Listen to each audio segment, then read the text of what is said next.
Doctor రండి mister Hari, కూర్చోండి. ఏమైంది మేడం? ఎందుకు నన్ను అర్జెంట్గా రమ్మన్నారు? కామ్ డౌన్ హరి, ముందు మీరు రిలాక్స్గా కూర్చోండి. ఇప్పుడు చెప్పండి డాక్టర్, విషయం ఏంటి?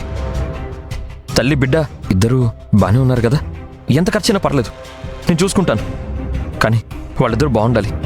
ఈ విషయం మాట్లాడడానికి పిలిచాను, కానీ ఎలా చెప్పాలో అర్థం కావడం లేదు.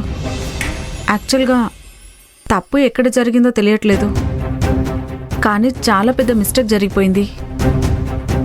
డాక్టర్ దయచేసి విషయం ఏంటో డైరెక్ట్గా చెప్పండి, ఇలా టెన్షన్ పెట్టకండి please. Yes, I will. Actually మీ ఆవిడ ప్రెగ్నెన్సీ ఫైల్ ఇక్కడే ఉంది. మరి మా ఇంట్లో ఉన్న ఫైల్ ఎవరిది? అక్కడే మిస్టేక్ జరిగింది హరి.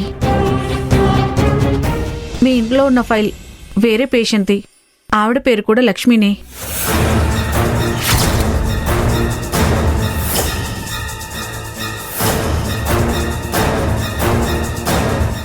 ఎవరూ ఇనిషియల్ నోటీస్ చేయలేదు. It's a big mistake. ఇలా ఫైల్స్ ఎక్స్చేంజ్ అయ్యి రిపోర్ట్స్ మారిపోయాయి.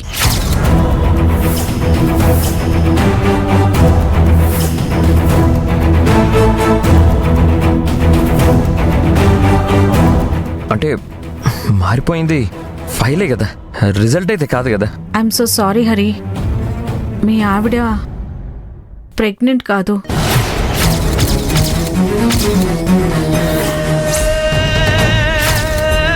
ఆమె రిపోర్ట్స్లో నెగిటివ్ వచ్చింది.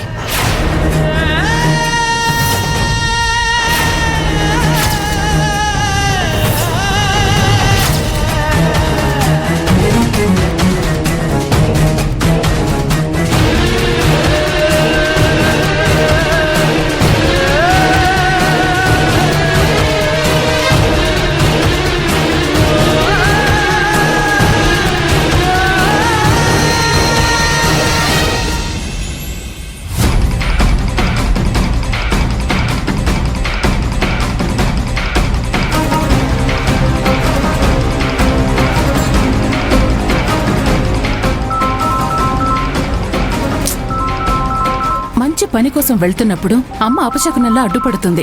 ముందు ఇప్పుడు ఫోనే కట్ చేయాలి.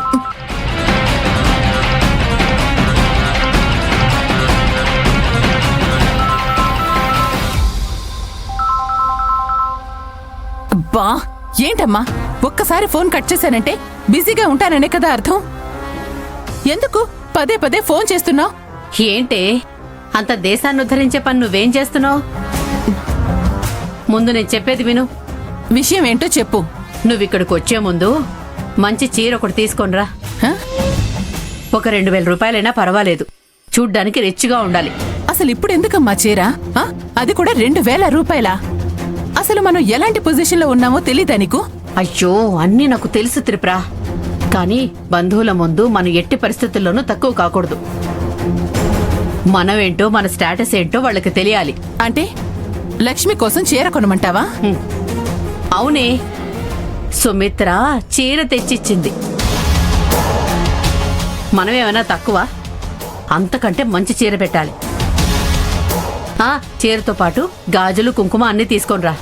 ఆ లక్ష్మికి అంత కాస్ట్లీ చీర కొనాలా? నా వల్ల కాదమ్మా. చూడమ్మా, తనని ఎంత సింగారించినా ఆ క్రెడిట్ మనకి రాదు. చూడు, క్రెడిట్ ఎవరికొస్తుందన్నది పక్కన పెడితే మనము ఎవ్వరి ముందు తక్కువ కాకూడదే. అందుకే చెప్తున్నాను, అది ఇది అని ఎక్కువ మాట్లాడకుండా ముందు నేను చెప్పినట్టు చెయ్యి.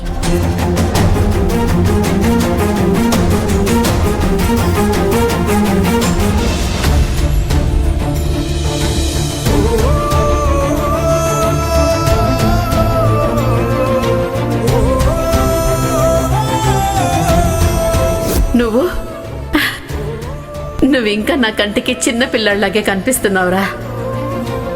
అలాంటిది నువ్వు ఇంకొక బిడ్డకి తండ్రివి కాబోతున్నావంటే నమ్మలేకపోతున్నానురా.